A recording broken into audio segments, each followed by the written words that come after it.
This was definitely a frenzy. Essentially, the person went berserk. A vicious slaying. People were terrified. People need a reason that bad things happen. A dark mystery with multiple suspects. They were sisters, but there was no sisterly love. I'm just thinking, what do I do if he freaks out? There was a lot of hate. There was a lot of discontent within that family circle. The truth will be revealed. What stood out to me as this crime scene is there was no rhyme or reason. It just didn't make sense. If Heath did this, he needs to pay for it. Every day in North America, dozens of people are murdered. The key to solving the toughest of these homicides lies in the final 24 hours of the victim's life. To crack the case, detectives must reconstruct that critical timeline. The minutes and hours containing evidence that can help unlock the mystery and catch the killer.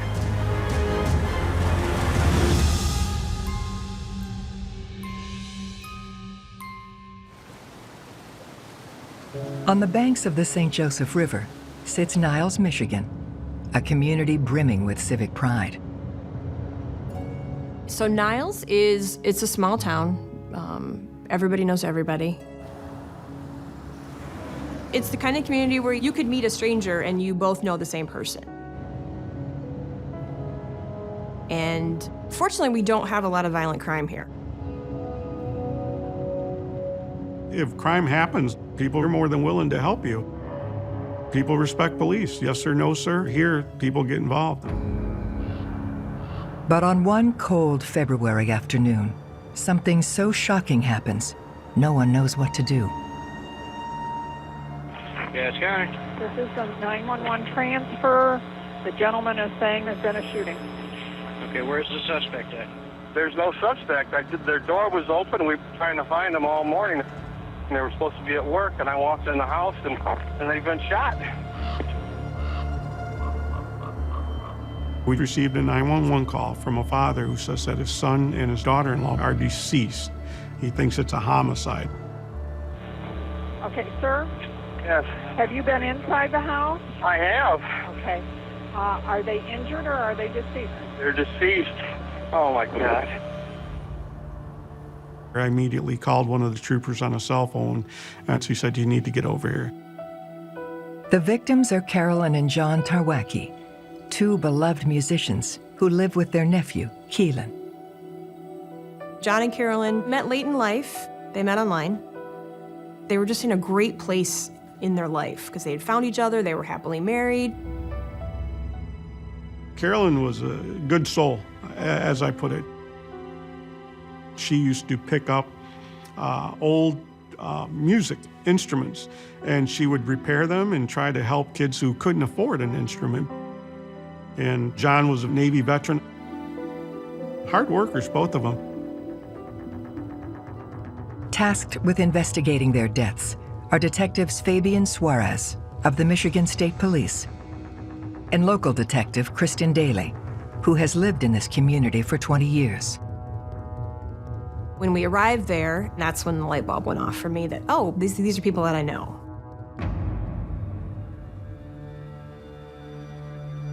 My sister-in-law was very good friends with Carolyn in high school. So there was an immediate connection there, and I felt a lot more responsibility. Detectives begin analyzing the crime scene, trying to imagine what might have taken place. We walk into the foyer area of the house. Obviously, we take a quick moment, we stand, we scan. I can see John Tarwaki. He's got stab wounds on his back. We walk over to the right, there's a living room. We look in there and we see Carolyn.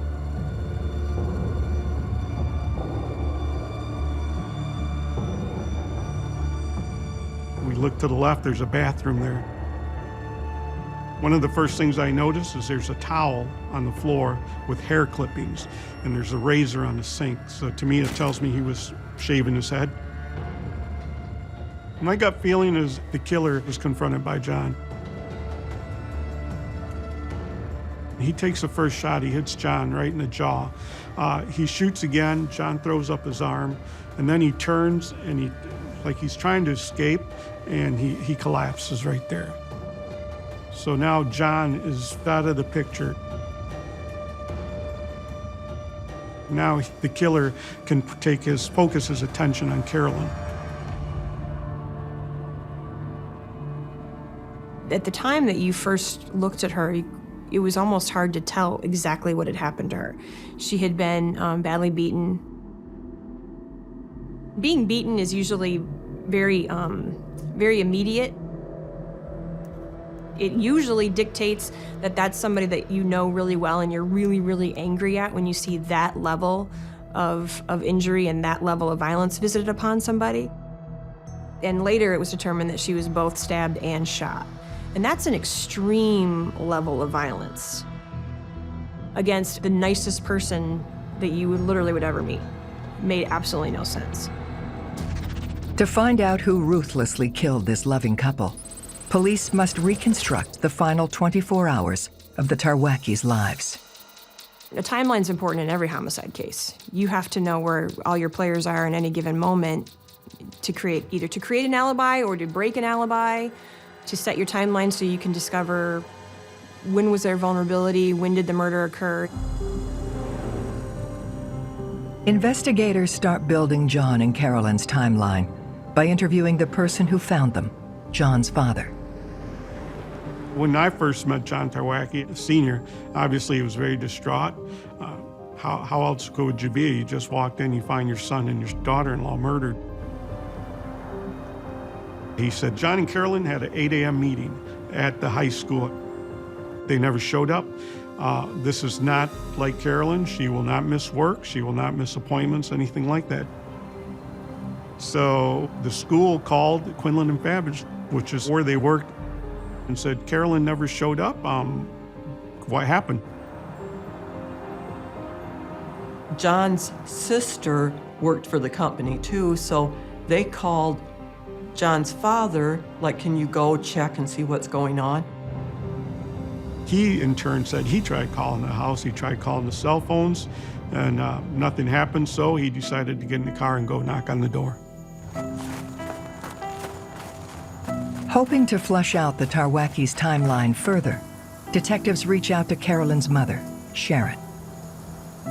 Sharon tells me that she talked with Carolyn on the phone that morning. She was having some issues with her computer, so she was just venting some frustration to her mom. Just a normal touch and base with your mom in the morning. Sharon said there was nothing about that phone call that made her suspicious. Detectives pull Sharon's cell phone records and verify that the call started at 6:10 a.m. and lasted exactly 12 minutes. The last time she talks to her mother is at 6:22. Says goodbye, not realizing either one that it's the last time. But what happened after she hung up with her mother is still a mystery.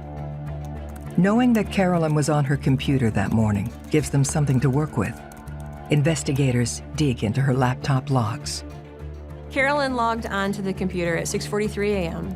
and then 7:03, the computer goes dormant, meaning that there's no longer any interaction with the keyboard.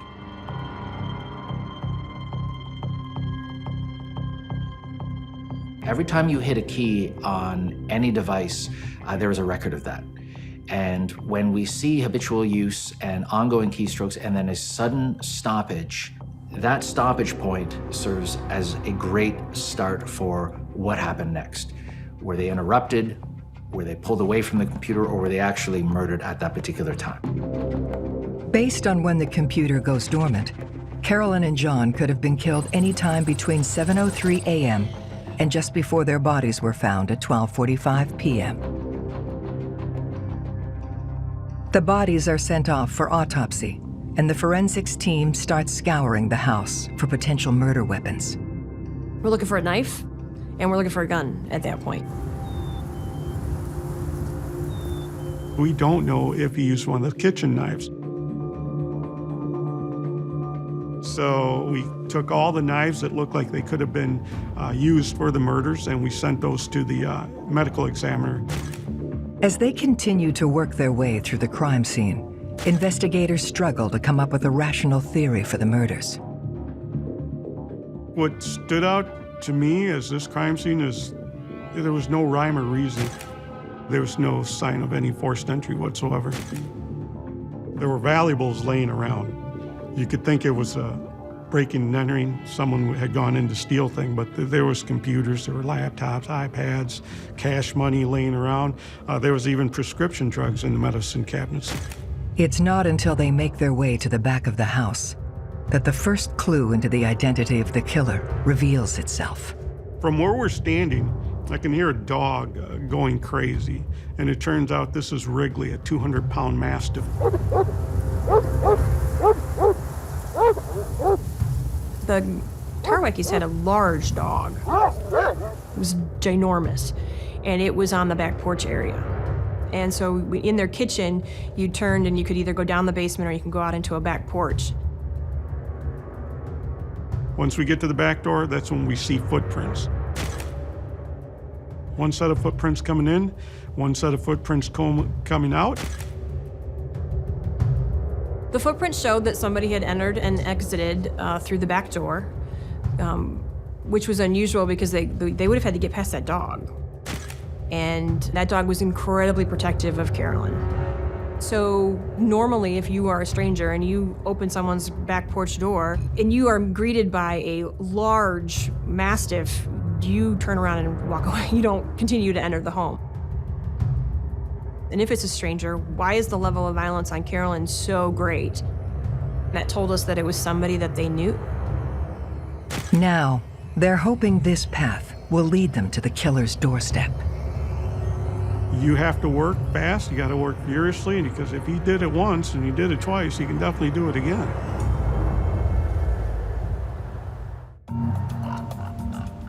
Investigators believe that the rage-fueled homicide of Carolyn and John Tarwaki was an intentional act, committed by someone who knew them.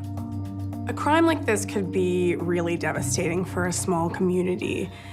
The word would get out, and it would likely take over the town within a few hours. There would be a sense of, we're all in danger, who's next? The only piece of hard evidence investigators have from the crime scene is a trail of footprints at the back of the house. Well, we're pretty sure there's one killer. There's only one set of footprints. The stride on the way in was short, like a normal walking stride, and the stride on the way out was wider, like a running stride. It tells us that, when he approached the house, he was calm, and when he left the house, he was agitated and fleeing because he had just committed the murders. Once we get photographs, they are able to get us a good shoe size and a very good tread pattern. You could actually look at the picture and see 12 in the shoe impression, so we knew it was a size 12 shoe. We were able to confirm that it was a Route 66 shoe that was put out by Kmart, but discontinued in 2008. So this tells me this person's wearing old shoes that were cheap, basically. It's not a person that has a lot of money, that's spending a lot of money. Using the footprints, detectives follow the killer's path. There's an easement. Nobody really knows, unless you're from that area, you're not gonna know that easement there. It's kind of like a power line easement. So those footprints, we were able to follow them away from the house towards what's Yankee Street. So we do a neighborhood canvas. It's just as it's called. We go to every door within a mile, north, west, south, east, every direction. We knock on the doors. In terms of canvassing, I have said for years that canvassing is the most important and yet simultaneously overlooked area of any investigation. This is the nitty-gritty, this is the unglamorous area of police work that solves cases. You need to find out who was home at the time of the murder, as close to the murder as possible. One of the apartment's investigators' canvas belongs to Sherry Lince. When they knock on her door, they find her son Keith there as well. Keith is known to us. He's had many, many problems with law enforcement. We know the Lince family. They're just a lot of family members have been, unfortunately, been on the wrong side of the law. Detective Suarez consults local detective Daly on whether or not she thinks Keith could be a person of interest. I'd heard the name. I knew that he was in trouble and had been in trouble and had a criminal history, but I wasn't familiar with him like being connected to the Tarwakis at all. Investigators question Keith about whether he knew the Tarwakis and his whereabouts that morning when they were killed. Keith Lince says he may have walked past the residence and may have waved at John Tarwaki, but he says no, he doesn't know him. And Sherry Lince, she's able to confirm to us that Keith was at the home at 8 a.m. She said she woke up to go to work and Keith was asleep on the couch.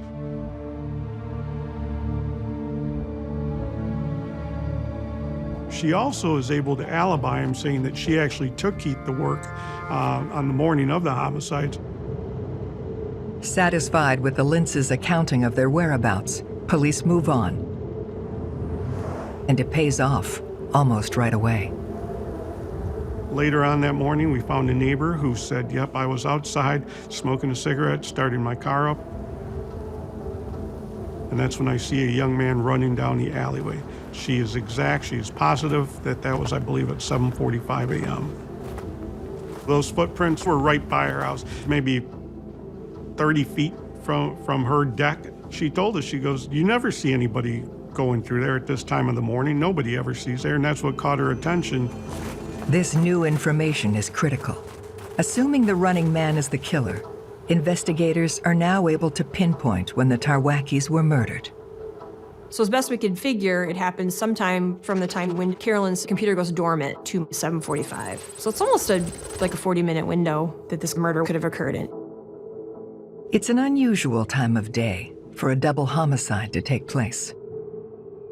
It was very brazen. Nobody commits a homicide when everybody is getting ready to go to work. You're taking the chance of being seen. There's too many eyes out. Too many people are awake. Most homicides are going to involve at the time of darkness when not many people are around or you cannot be seen. The eyewitness didn't get a good look at the man's face, but she says he was tall. She said that she saw a white male, right around 6 feet tall, hard to pin down his age, between 20 and 30 years old, she thought, wearing a dark, whether it was a jacket or a hoodie, but he had a hood up, and he was running past her house out towards the main road. The description immediately rings a bell for Detective Daly. It sounds like it could be Keelan, Carolyn and John's teenage nephew, who has been living with them. I was familiar with Keelan because his younger brother had been on the same T-ball team with my son. So at that point, Fabian's like, oh, well, you can be the one to go talk to him at the school then. Keelan is the son of Carolyn's sister, Katie, and her husband, David. Keelan is a kind of a combative individual.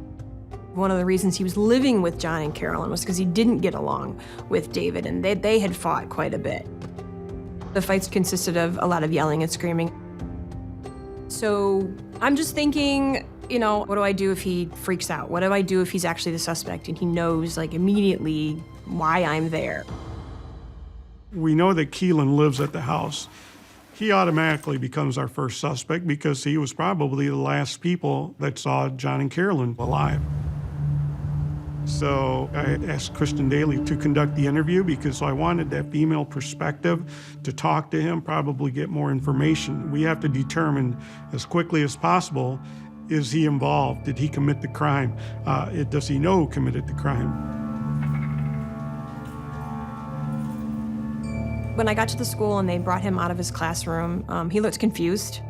He knew who I was, but he couldn't really figure out why I was there. Keelan's sitting there and he's looking at us.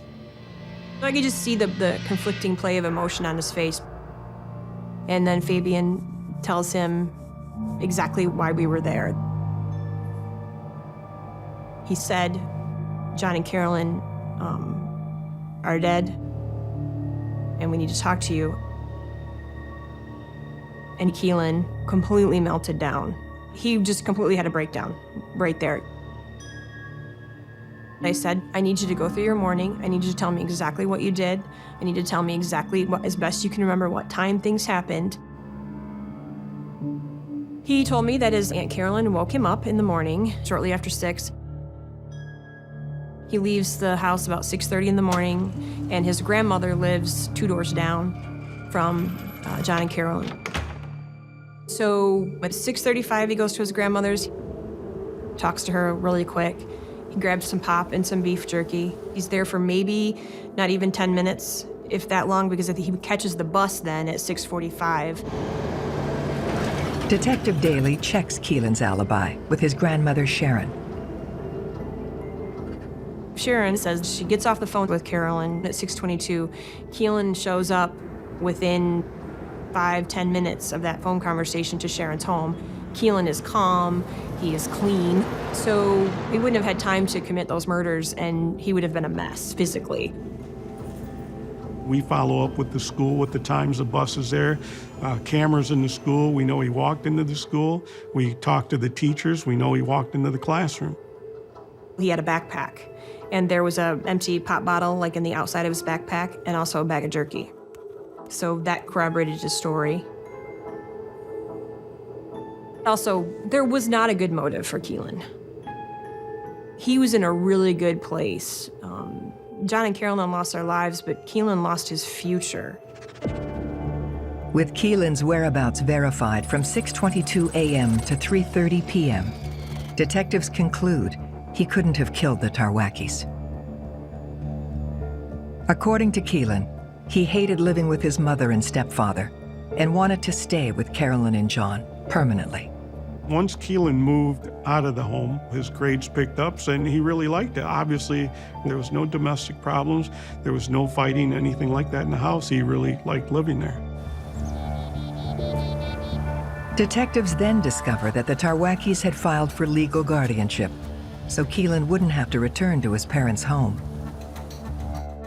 In fact, the attorney had served the papers to Keelan's mother, Katie, just 2 days before the murders took place. I knew Katie, so I was already familiar with her temperament. She doesn't care what you think about her, and she will tell you exactly what's on her mind.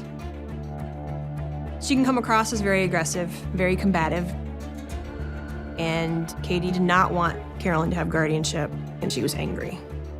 And knowing Katie's personality and knowing that she could be pretty aggressive, and just seeing the level of violence visited on Carolyn, your mind goes to that first person who's angry. And that circled back to Katie.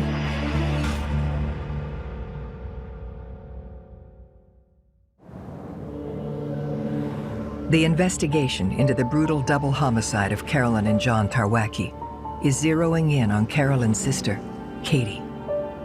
When we interview Katie, basically what she tells us, growing up, Carolyn was treated better than she was. They were sisters, but there was no sisterly love. Katie despised Carolyn. She tells us, hey, I didn't kill my sister, but I'm not gonna miss her. She told me, I've always believed that Carolyn was trying to take my son because she didn't have kids of her own. And she really believed this, so obviously this raises a flag. It almost seemed like she didn't care. A normal person, you tell them that their brother or sister has died. It doesn't matter if they fought 20 minutes ago, they're devastated. This is their sibling, this is somebody they love. And she didn't act like your normal sibling to a victim of a horrendous crime. She's a little detached. When people don't react as expected in a police interview, it immediately throws up a red flag. Why are they acting this way? Are they potentially involved in this crime? Do they dislike, a person enough to commit an act of violence? And in this case, you're wondering, could this sister have engaged in something violent towards this couple? But some things just don't add up with this theory. The eyewitness said she saw a man between 20 and 30 years old fleeing the scene, not a middle-aged woman. And she said this happened at 7:45 a.m. Katie actually lived pretty much next door to me.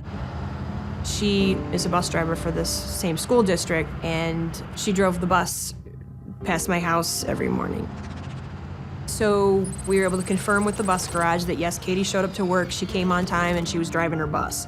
And there just wasn't time during a bus route for her to stop at the house and commit this murder. Detectives consider a different theory. I know that she didn't commit the homicide, but maybe the husband decided to do it. Through police reports, we know that David drank. We believe he had a drinking problem. And we know that there's a lot of, domestic violence in that home. There was a lot of hate. There was a lot of discontent within that family circle. So if you want to keep your wife happy, you want to keep your family happy, you're going to want to do something to help her. David was quiet to Katie's, more bombastic, volatile personality, but nobody had any doubt that if she'd asked him to do this, that he would have done that for her. With David now in their crosshairs, detectives put the timeline to the test to determine where he was when the Tarwakis were killed.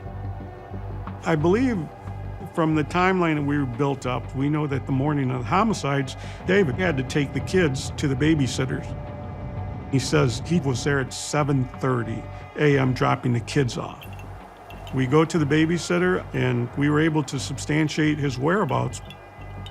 He works in South Bend, so it takes him almost 20 minutes to get to work. He started work at 8 a.m. We follow up on his work. We know that at that work, they actually have palm scanners to get into the building. We know that he put his palm there, that he scanned his palm, and we know that he was at work.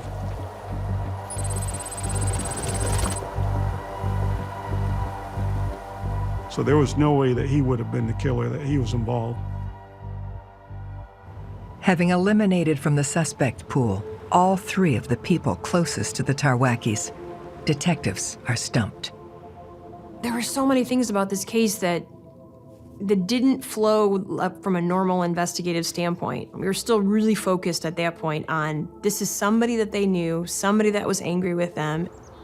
And we had talked to everybody that we knew that knew John and Carolyn. We talked to John's, ex-wives. We dug deep into his past trying to find a motive, and just nothing was panning out. Everything was coming up a dead end. Investigators are forced to consider whether the murders may have been more random than they first appeared. People were terrified. People need a reason that bad things happen. When there's no reason that something bad has happened, then everybody thinks, then that could be me. And that freaks people out, obviously. We all like to believe that if we just do the right thing at the right time, then we're all safe, but that's not clearly how the world works. Weeks turn into months. Months turn into years. And eventually, the case goes cold. That was the first time that I ever had trouble sleeping after a case. It was awful. It was awful because it was unsolved and just no idea at that point. And the other thing that haunts you is, did you miss something? As it turns out, they did. I received a call from the mother, Sharon McKnight, who is cleaning out the house to sell. She is cleaning out the refrigerator, thawing out the freezer, and as she's removing items, she says she found a bloody knife. I was actually here at work. I immediately respond to the location along with one of my troopers. Sure enough, there's a bloody knife in the freezer.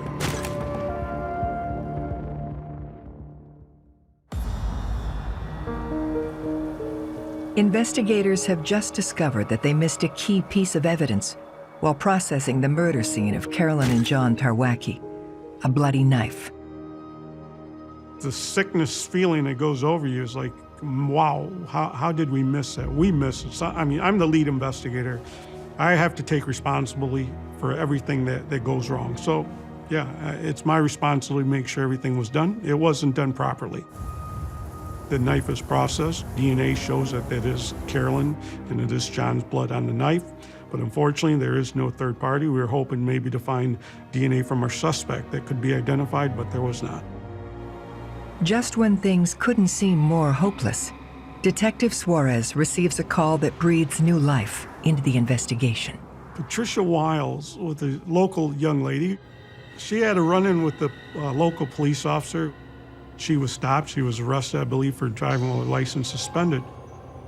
When they brought her in and they booked her, she told them, "I'd like to talk to the detective who's in charge of the Tarwaki homicide because I think I have information as to who killed them." This officer obviously calls me right away at home. I believe it was 3 in the morning or something like that. So I obviously come to work right away. I start interviewing Patricia Wiles, and she brings up the name of Keith Lince. Keith Lince, who we had talked to initially, but was not on the radar. 26-year-old Keith Lince was someone they interviewed on the very first day of the investigation. His mother, Sherry, told them Keith was at home with her at the time of the murder. And back then, they had no reason to doubt her. Patricia tells us that she was living with Keith Lince's brother or half-brother. And on the night of the homicide, she came to the trailer, and she said Keith was just bouncing all over the place. And kept looking out the window, and she asked him, "What are you doing?" She said, "The cops are after me." And, "Well, why are the cops after you?" And she said, "Because I left my effing footprints in the yard, and they're gonna find me." Patricia tells them that Keith was heavily into crystal meth, and that night, she was afraid of him. So when you take crystal meth, what it can do is it can cause agitation, it can cause people to experience suspicious thoughts, paranoia, and sometimes people even start to see or hear things that aren't there. And all of this combined can make social interactions to be very unpredictable with these people. They become very emotionally disinhibited, emotionally dysregulated, and sometimes engage in erratic behavior and, in some cases, explosive violence. One of Patricia Wiles' big alarming concerns was just the way Keith was acting. He was acting berserk, and she said he had a gun in one hand, was waving it around, but she also observed him with a couple other weapons in his belt line. That's started the ball rolling with Keith Lince, and we really started to dig in on him as our main suspect. To confirm Patricia's story, Detective Suarez tracks down Keith's baby mama. She's in bad shape. It turns out that within a month or so, I believe, of the homicides, Keith had choked her, beat her, choked her, and we were able to confirm this through South Bend Police Department records, that we obviously now know he's got the propensity for violence. Now that we really got our teeth sunk into Keith Lince, we start looking for his inner circle. We start getting more calls. The next big break really comes from another ex-girlfriend. She had a birthday party for one of her sons, and the mother told her, "Why do you have Keith Lince here? He killed the Tarwakis. Get him out of my home. I don't want him in my house." So that started a fight. She said she asked him, "Why do people think you killed the Tarwakis?" And he told her, "Well, because they found my footprints there, but I was just taking a shortcut to my grandparents' house." It seemed believable. If you're gonna make a story up, why do you make the footprints in the snow up? Because we never had released that and people didn't know we had that as evidence. Detectives now strongly believe Keith murdered Carolyn and John Tarwaki, but they need proof. They go back to Sherry Lince, hoping to break his alibi. She reiterates that Keith was sleeping on the couch at 8 a.m. and that she drove him to work at 9. So now we're working on it. We have to confirm his timeline. And at that time, he was working at Walmart in Mishawaka, Indiana. We were able to determine through work records that was not true. He never did show up for work. He didn't call in sick. He didn't call in at all. So we know that he's not there. We believe Mom's lying. If only detectives had checked Keith's alibi back on day 1 of the investigation, they would have realized that he had both the means and the opportunity to kill the Tarwakis. It's not uncommon to see in a lot of cases that go cold, in this case 3 years. And it doesn't matter if it's 3 months, 3 years, 30 years. I'll often tell investigators, the name of the offender is probably already in the file. He's probably already even been interviewed and falsely or wrongly screened out or excluded. And I say, always go back to what you did first and re-examine it with fresh eyes. And we see in this case, sure enough, he's spoken to in the canvas and not asked the right questions and ruled out. Obviously, Keith is on the radar now. We tried looking for his whereabouts. We find out that Keith has fled to Nashville, Tennessee. The next day, I had to go to the doctor. My blood pressure was 200/195. We have to track him down. If Keith did this, he needs to pay for it.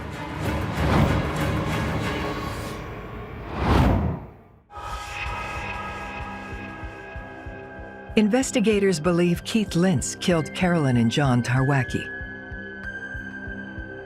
After an exhaustive search, they finally track him down in a Nashville jail, imprisoned on some minor traffic charges. So Keith and I have history. He doesn't like me, I don't like him. There comes a point in time where you really have to suck up your ego as an investigator. As much as I want to go interview Keith, I know that if I go, he's not going to say a thing. So I sent a couple other detectives to talk to him. They do lengthy interviews with him. He denies being involved. But he also thinks that he can beat a polygraph, and he volunteers to take polygraphs. He failed both tests miserably. So we know that Keith is our main suspect, but we don't have that final nail in the coffin. But then, they get a phone call from a man by the name of Shane Zimmerman. He says he's got information about the homicide. Shane Zimmerman is hitting the lotto, hitting all 7 numbers in the Powerball. It's just something that you don't expect out of the blue to come, even though we are on the right trail. Shane Zimmerman describes himself as a childhood friend of the prime suspect, Keith Lince, who just happens to be sharing a cell with him at this very moment. Shane says, Keith told me he did it. He can't take it back, but he says he did it, and he was crying one night. He's in his bunk crying. And Shane says, what's wrong? He says, I killed him. I killed those people. He goes, they didn't deserve to die, but I can't take it back. In order to secure a conviction, investigators need Keith's confession on tape. Shane Zimmerman didn't want anything. He said, I've screwed up my entire life. He goes, for once in my life, I'm going to do something right. Shane agrees to wear a wire and heads back into the cell. But we told him, don't ask questions, you don't interrogate, you don't interview. You just act as a listening post. If he wants to talk about it, you talk, you listen. On their end, police push Keith in a series of interviews, keeping the murders at the top of his mind. They said, hey, Keith, we know sometimes you can go into drug-induced hysteria, and this is what happened in this case, isn't it? And, you know, obviously he denied it there, but when he went back into the cell and was talking to Shane, he told Shane, he goes, man, they had it right on. That's what happened. Finally, Keith breaks down and spills the whole story of the murder to Shane. Zimmerman was a hammer that we hammered that nail home, so it was incredible stroke of luck. With their informant's help, investigators are able to piece together John and Carolyn's final 24 hours. We find out that Keith and his brother, Brian, are drinking all night long. They're doing drugs the entire night. That morning of the murders, Keith gets in a fight with the mother because he wants more money to go buy drugs. And this is very early in the morning prior to the homicides. We believe that after the mother would not give Keith money, he probably planned on doing a home invasion. John is in getting ready for work. He is shaving. Carolyn's on her computer at 7:03. And sometime between there and 7:45, Keith Lince is walking down the road and walks down that back alley. He may have seeing this house that looked like an easy target, knowing the area, he walks around to the back. He then goes in the house. Keith used to have pit bulls. This guy was not scared of dogs. He lets Wrigley, the dog, into the back room and closes the door behind him. I don't think he was expecting for John and Carolyn to be home. Especially if the dog was like in the back. Maybe he thought, oh, these people are gone. Maybe there's nobody home. I believe that she saw Keith coming in through the back door. Keith already had his gun out. He may have been doing, obviously, meth and maybe some coke or crack. I believe that she screams. John comes out of the bathroom, encounters Keith. He was just out of his mind. I don't think that he went in there with the intent to murder anyone. I think he went in there with the intent to rob. And all of a sudden, he'd just been confronted by two people, and it's a fight or flight, and he decided to kill them both.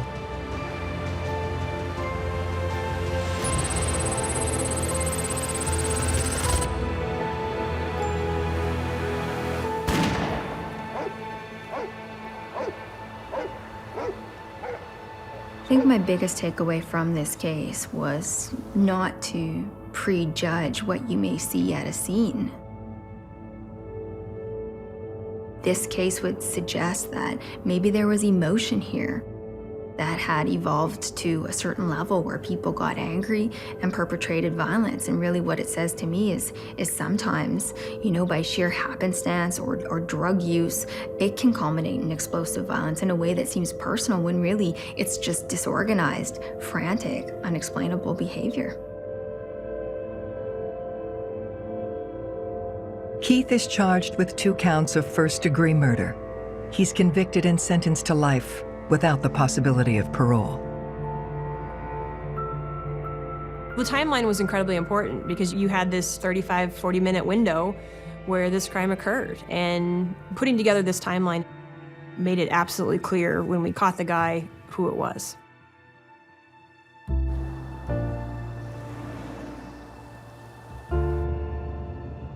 As the father, John Tarwaki, said, there is no closure, and I also believe there is no closure. You may get a conviction, but it's not going to bring your kid back. It's not going to change anything. Every time Christmas comes around, every time a birthday comes around, they're not going to be there. But what sticks with me most about this case is just how senseless it was. These were 2 normal people getting ready for work, and somebody made up their mind that they wanted something and was going to do whatever they could to get it. It's senseless. It made no sense. And it still doesn't, even after all this time. I don't know how you recover from that.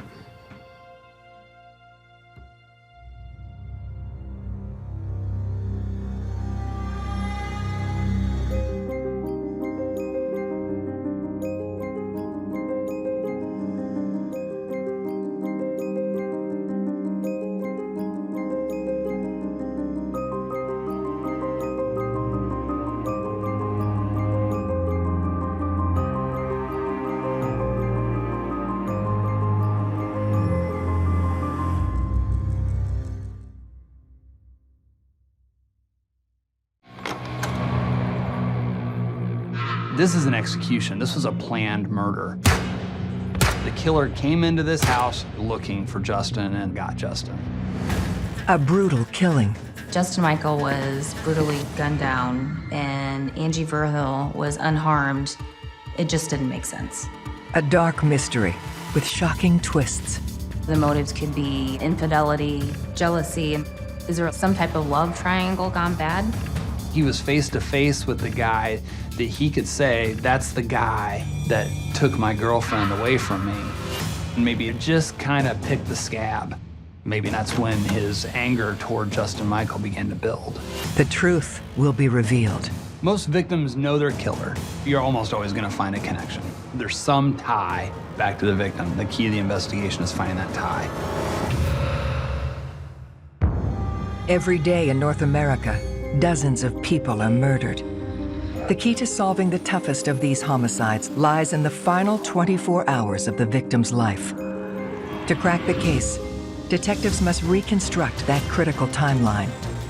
The minutes and hours containing evidence that can help unlock the mystery and catch the killer.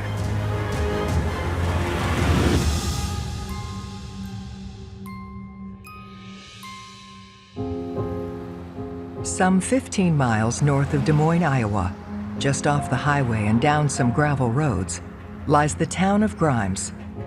Though if you blink, you just might miss it. Grimes is a very small town, surrounded by nothing but farmland. You have the old brick downtown area, and then out for miles in every direction, you have farm fields. Grimes is very quiet, has that Midwestern charm. It has low crime rate. The last violent crime was 42 years ago. Most of the crimes are property crimes, thefts, burglaries. But then one spring night, the residents of this peaceful farming community are awoken by the sound of sirens. 911, what's your emergency? Somebody just came in and shot my fiance in the head. Can you go over and check the status of... He's dead. Okay. I know he is. So there's no signs of life at all? No. When you get a shots fired trip, especially in the Grimes area, a lot of the times it's just people doing fireworks. You get backfire from a car. We've had transformers blow. Homicide, very rarely. When you see a lot of authorities on the scene in Grimes, Iowa, you start thinking this probably isn't just a normal crime, it's a lot more serious. The victim is 30-year-old Justin Michael. Justin was a good-looking, bright young man. Family and friends loved to be around him. He had a sense of adventure, a great job. Nobody had an unkind word to say about him. He was always willing to lend a hand. Just a good guy. Angie and Justin were engaged to be married. Angie had bought her wedding dress, so it's heartbreaking to know they were that close to the wedding and then their lives were shattered. Tasked with investigating Justin Michael's murder is Detective Robin Bartholomew. I was called out roughly 3:30 in the morning and was notified of a shooting. Once on scene, I observed a white male, early 30s, laying on his back in the bed. There was a significant amount of blood. He had 4 gunshot wounds, 3 to the head and 1 to the neck. The victim appeared to be gunned down in his sleep. The person that shot Justin was clearly standing right over the top of him, shooting almost downward into his head. The bullets passed through Justin, through the pillow, through his mattress, and one of the bullets actually passed through the wall and exited the home.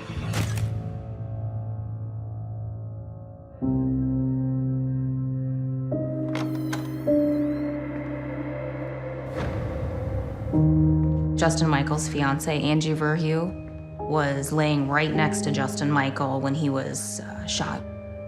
And Angie Verheume was unharmed. Angie said she was asleep in bed. She heard several shots and immediately woke and saw what appeared to be a dark figure exiting the bedroom. The description of the intruder was so vague. Average size person, unknown male or female, dressed in all dark clothing. We have no idea who we're looking for. Detective Bartholomew must now track down Justin's killer by focusing on the last 24 hours of his life, starting with the crime scene. Shell casings were located in the bed next to the victim. I'd never seen the shell casings before. They were Tula ammo, which I later learned is a Russian-manufactured steel casing ammo. The weapon used was a 9mm automatic. Whenever you have a murder involving a firearm, ballistics is a very important forensic component of an investigation. Whenever you see a particular brand of ammunition show up that is atypical, that points police in the direction of a specific type of buyer. That said, the more rare a brand or a make or model of ammunition, the much smaller your potential pool of suspects, and they can be much harder to find. Police comb through the house, looking for more clues. It was a small, well-kept house. There was no signs of forced entry. The only thing that appeared out of order was some electronic equipment that had been pulled from an entertainment center. Then, something unusual catches the detective's eye. There was a piece of clothing that was left there in the living room that did not belong to anyone in the house. It was a construction yellow hoodie. I thought that was odd. In the preliminary stages of an investigation, you can't rule out a burglary gone wrong. But after examining the scene, nothing was missing from the house. The house wasn't ransacked. To me, it was a poor attempt to stage a burglary.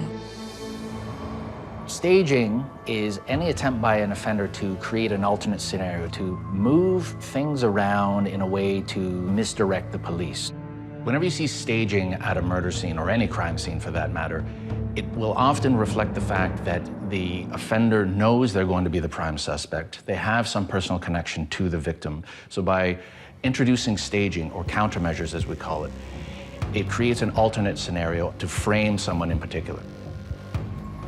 It did not seem it was some type of a burglary that was taking place. It appeared that this was a targeted attack. This was somebody that came into this house looking for Justin and got Justin.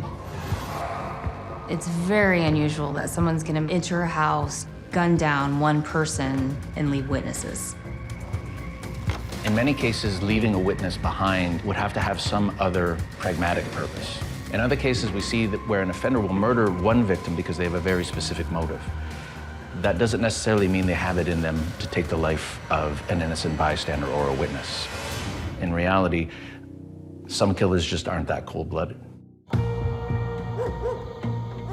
To get more answers, the investigators turn to the other witness at the scene, Justin's mother, Marie. Marie Michael was in town for wedding planning purposes, so she was actually staying at the residence with Justin and Angie.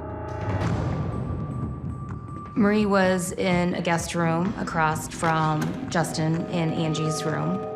At approximately 3:20 in the morning, she was awoken by the door opening.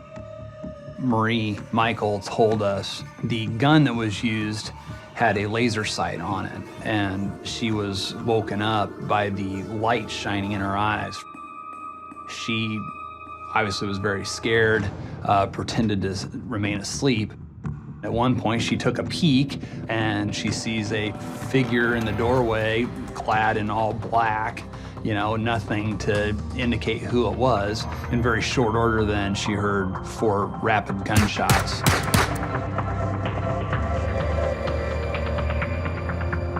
.911 calls came in by Angie Verheul and Marie Michaels at 3:22 in the morning. We were able to establish that the homicide occurred at approximately 3:20 in the morning. But who would want to kill Justin Michael, and why? Justin Michael was brutally gunned down, and Angie Verheul was unharmed. It just didn't make sense. It was something that was suspicious. Angie said as soon as the shots happened, she immediately jumped up out of the bed.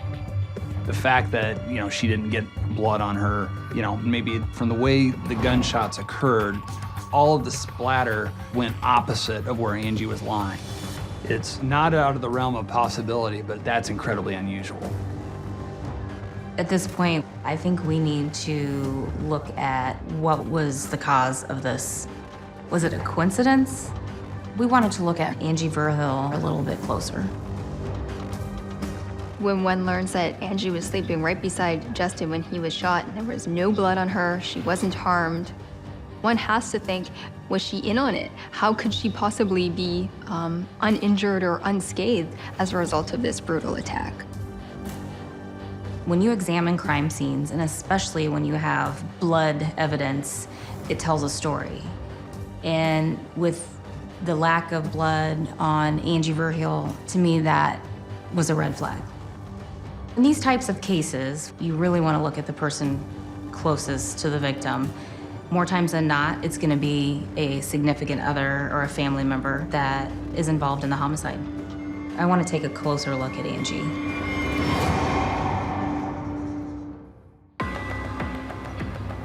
With suspicion swirling around Angie Verheul in the brutal killing of her fiancé, Justin Michael, detectives bring her down to the station for questioning. Angie, by virtue of being Justin's fiance and being at the crime scene unharmed, is a person of interest. As detectives interview Angie, she's surprisingly unemotional. Do you have any suspects on who you think would have shot Justin? I have no idea. One would think that you'd be completely shattered that your fiance was brutally gunned down right next to you. Angie was very calm. She wasn't upset. She wasn't crying. Her demeanor was a little suspicious. Is there anybody in Justin's life that harbors any ill toward him? Not that I know of. Everyone responds differently to grief and to stress. So in order to calibrate a person's response and determine if it's suspicious or not, like we see in this case, we would have to first get to know every person of interest, their background, their habits, their associates, to understand if a theatrical response is out of character or if that's actually how they just operate day to day. You're the closest to him. Right. So you've got to know something. This was a planned murder. Angie survived this shooting. She's laying right next to Justin when it occurs. So why is she still alive? What's the motivation behind this murder? Detectives question Angie about how she and Justin spent his last 24 hours. The day before Justin Michael was murdered, they met for dinner at Justin Michael's sister's house. Angie said there was nothing unusual. Everything was normal. They were busy making preparations for the wedding, planning. They were happy, and they got home about 10 p.m. and went to bed approximately 11 p.m. Detectives press Angie for more details about Justin's life. Trying to figure out why something like this happens, you start looking at backgrounds, you start looking at all of the people that Justin knows. Has he had any issues with anyone? No enemies? Not that I know of. Did you party a little bit? No drugs involvement whatsoever. Did Justin ever sell drugs? Not that I know of. There was no indication that Justin was involved in drugs. There was no indication that Justin was involved in gambling or any of the things of that nature. You always want to look into, was there something in Justin's background that was the cause of this homicide? There was really nothing. And also, there was nothing noteworthy in Justin Michael's past relationships that would indicate somebody wanting to harm him. We will do everything in our power to discover where the truth lies, nothing but the truth. And whoever's responsible for this, we need to make sure they're held accountable.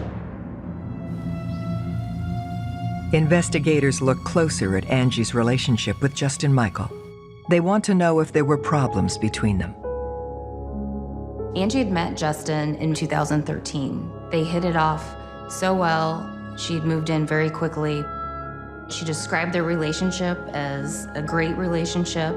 There was no stress, fights, no issues. They were both excited to get married.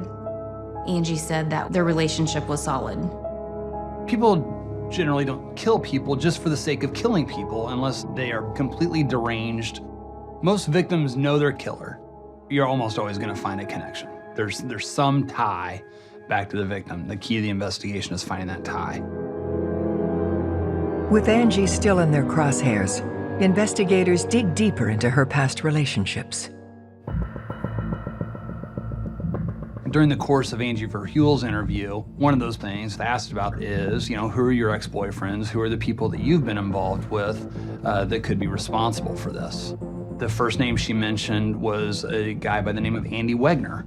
How long did you date Andy? About 3 years. Andy Wagner was a funeral director here in town. He was Angie's ex-boyfriend. It was a long-term relationship, and they were pretty serious and lived together, and eventually they broke up. How did Andy take the breakup? He was like, well, I feel like we're getting along really well, and you know, it's hard for me to believe we're making the right decision. And he was like, I'm taking this a little harder than I thought I would.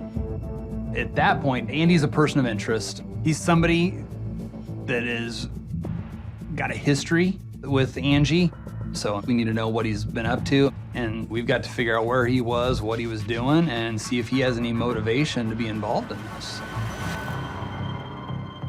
When pressed on who else might have wanted to harm Justin, Angie recalls a strange incident from a few months back. Angie had talked about an incident involving her vehicle where it was vandalized. The windshield was cracked, 3 windows were broke out, and someone had keyed her car. At the time, it was thought that kids in the neighborhood had damaged her vehicle. But after learning the amount of damage to Angie's car, it seemed very personal. The vandalized vehicle and the murder of Justin Michael could be related. Detectives ask Angie if she has any ideas as to who might be behind the vandalism.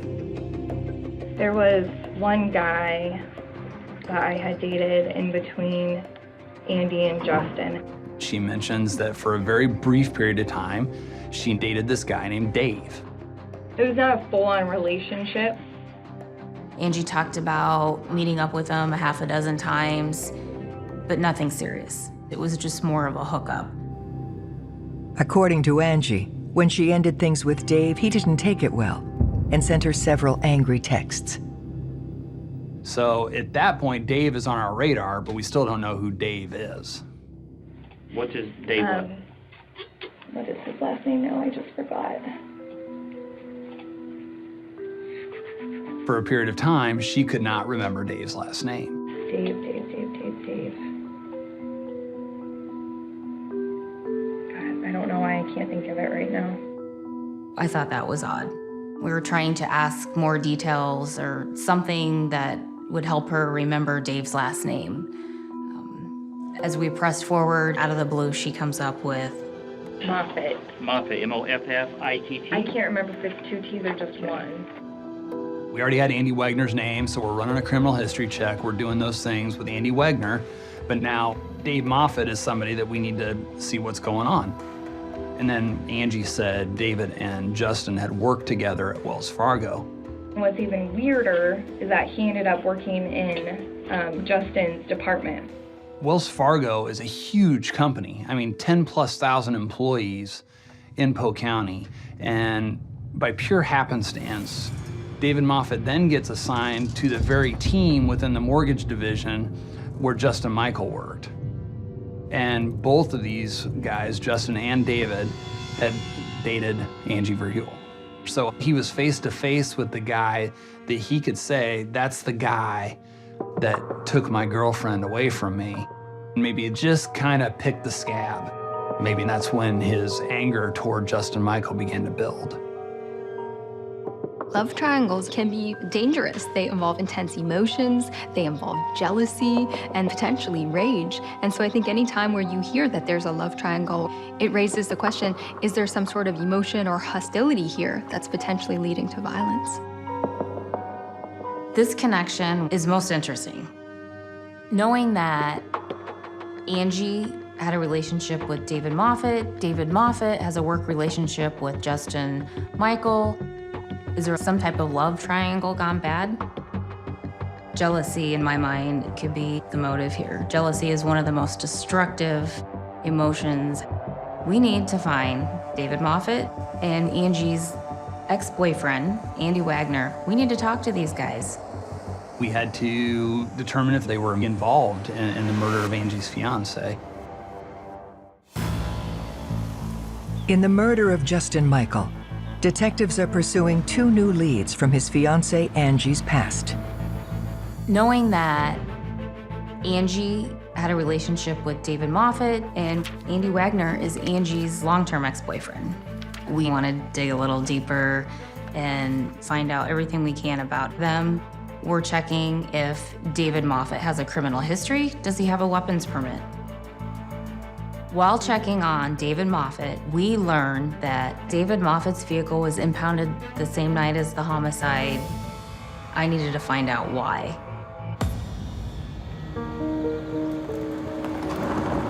They discovered David Moffett had an accident the night of the homicide, approximately 5 miles from Justin Michaels' home. At 3:45, shortly after the homicide, within the same hour, David Moffett's in an accident. Having David Moffett's name pop up at that time in that location is not something we expected to see. This is the piece of the puzzle we're looking for. I was dispatched to that car accident. When I arrived on scene, it was about 0400, about approximately 40 minutes after the homicide took place. On a gravel road, I come up on the red Ford Taurus. It struck this telephone pole. The front end of the car was smashed in. When I give the plate to dispatch and they advise me it belongs to a guy named David Moffett, I don't see anybody in the area. And as soon as I'm starting to get back into my car is when the white male subject comes out of the ditch from the north. And he says, I need help. He said his name was David Moffett. He just said he was out for a joyride and he got in a car accident. Deputy Tart was aware at this time that 5 miles away, we have an active homicide scene going on. So while not immediately apparent that these two things could be related, it certainly got his suspicion up. The first thing I noticed is just how much sweat that he's covered in. He's from head to toe covered in sweat. I asked him what he's doing in the Grimes area. At that moment, he became really defensive. I couldn't find insurance on the car, so I made the decision that I was just gonna impound the car.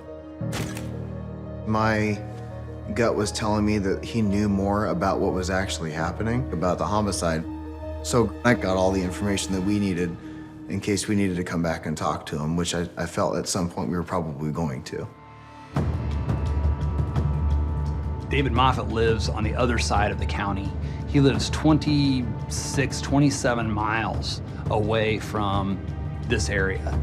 So barring some unusual circumstance, there's really not much reason for him to be over in that area at 4 o'clock in the morning.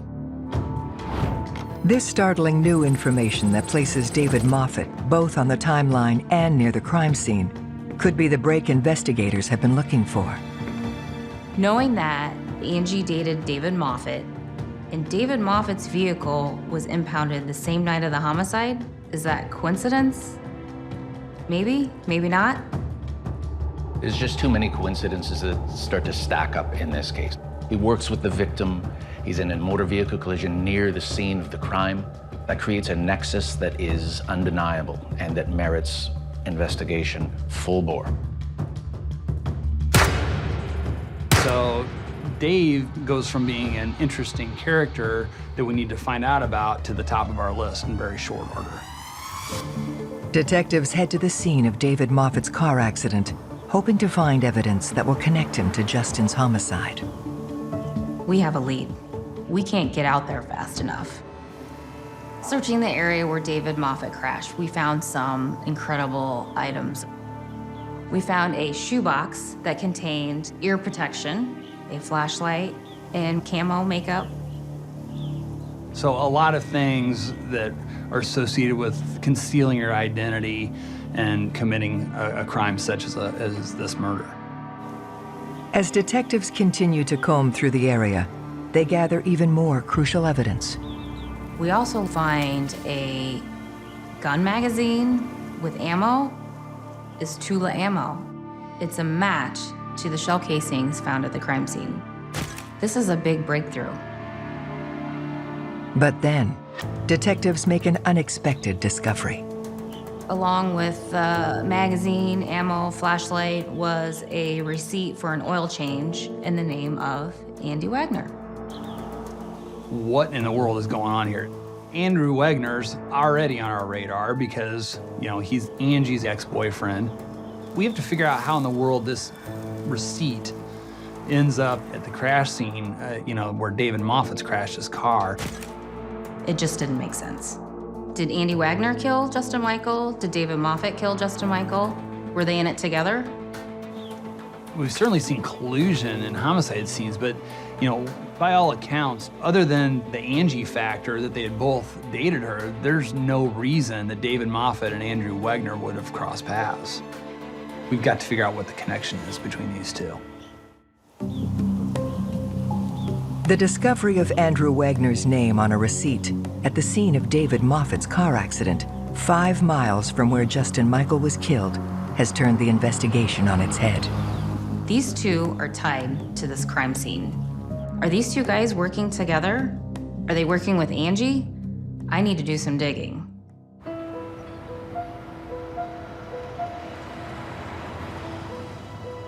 While detectives wait on a search warrant for David Moffett's house, they bring Andy Wagner in for questioning. Andy Wagner and Angie Verheul lived together for 3 years. When we interviewed Andrew Wagner, he had moved on, he had a new girlfriend. Andy Wagner said that he was aware that Angie was engaged but did not know to who she was engaged to. We asked Andy Wagner if he knew David Moffett. He did not. Andy claimed that after their breakup, he didn't stay in contact with Angie. During interviews, it's very common that people minimize and don't tell the truth. Andy denies having any involvement in the crime, but detectives press on, looking for answers. When Andy was asked about a receipt for an oil change in his name, he didn't really have an explanation to why or what had happened to it. He said he recalled getting an oil change and thought that the receipt was still in his vehicle or at home. When people are interviewed, there's many reasons why they may be evasive. Sometimes they're trying to conceal information which isn't connected to the crime, but maybe portrays them in a negative light. Sometimes they're taken aback and they're confused by the information that they're being presented with, not because they're guilty, but just because that's their way of responding when they're in a stressful situation. Detectives question Andy about his whereabouts during the time Justin was killed. Andy had talked about leaving work about 4 p.m. He went home, took care of a couple things, and then ultimately ended up staying overnight at his girlfriend's house. She lives in another community several miles away. They had gone to dinner that night, and they hung out at home, watched some TV, and went to bed. With Andy saying he's at his girlfriend's at 9 p.m. and Justin killed at 3:20 a.m., it's still possible that Andy had opportunity to sneak away from his girlfriend's place and kill Justin. We need to establish that he was in fact at his girlfriend's house. But at this point, Andy Wagner is still high on our list as far as suspects. In any circumstance where you have two mutually strong suspects, this creates a real dilemma for investigators because at some point you need to begin excluding one of them. So when you have two who can't be excluded, you can't move forward until one or the other is eliminated. As detectives are wrapping up their interview with Andy Wagner, they receive the search warrant for David Moffett's home. David still lived at home with his parents. He came from a pretty well-to-do family. We were able to conduct a search at the Moffett residence. No one was home. Anytime you conduct a search, you're gonna look for any kind of evidence that's related to the crime. We're gonna look for weapons, we're gonna look for ammunition, anything that could lead us back to that homicide. Detectives quickly uncover an important new piece of evidence. In the basement, we found a bill of sale for a firearm, specifically a 9mm automatic firearm, like the one that is involved in the homicide. Interestingly, though, on that bill of sale for that 9mm gun, the seller was a gentleman by the name of Drew Ballman, and the purchaser on that bill of sale was Andy Wagner. Why does Andy Wagner's name keep popping up in this case? We got this receipt that we can't really get a good answer on that's found at the crash site for the oil change. Now we have this bill of sale for a 9mm gun found in David Moffett's basement. Investigators find Drew Ballman's address on the bill of sale for the gun, and they set off to pay him a visit in the nearby town of Sigourney. Drew Ballman's the guy that's going to solve this mystery for us. He's going to tell us who he saw when he sold a gun, if Andy Wegner went down and bought that gun, or if David Moffett went down and bought that gun. We met with Drew Ballman, and he had no criminal history. He lived in a small town, was a school teacher. Drew, he was legitimately concerned, very upset, knowing that a weapon that he had sold was involved in a homicide. He was very cooperative. He was a meticulous record keeper, which was of great value to us. As part of the sale of the weapon, he prepared 2 copies of the bill of sale. So we found the one copy in David Moffett's garbage can. He had an identical copy of that same bill of sale signed by both him and Andy Wegner. The other thing that Drew Ballman gave us, in addition to being a meticulous note taker, he's an avid target shooter. And fortunately for us, he actually had casings that he had fired through the 9mm gun that we believed to be the murder weapon. So we were able to match the bullets from the crime scene where Justin Michael was killed to the bullets that were provided to us by Drew Ballman. Now we know that we have our murder weapon that was sold by Drew Ballman. Police are one step closer to uncovering the identity of Justin Michael's killer. We showed Drew a picture of Andy Wegner, and we also showed him a photo lineup with a picture of David Moffett. David Moffett and Andrew Wegner look very, very similar. Drew Ballman pointed at the first lineup and identified David Moffett, but he also pointed to Andy Wegner. Drew wasn't 100% sure who he had met with. Witnesses are really a double-edged sword for any investigator. You rely on witnesses to move an investigation forward, to prioritize certain suspects, to establish a timeline, but at the same time, eyewitness evidence is notoriously unreliable. With Drew Ballman having ID'd both David and Andy as the purchaser of the gun used to kill Justin Michael, his fiancée Angie is ruled out as a suspect. But even with this promising new lead, the investigation is at a crossroads. And this case was odd because we couldn't connect the dots. Whoever was committing this crime had the intention of throwing us off base. We don't usually have that, where it's false leads, for lack of a better term. We're not sure what's going on here, but we're gonna find out who did this.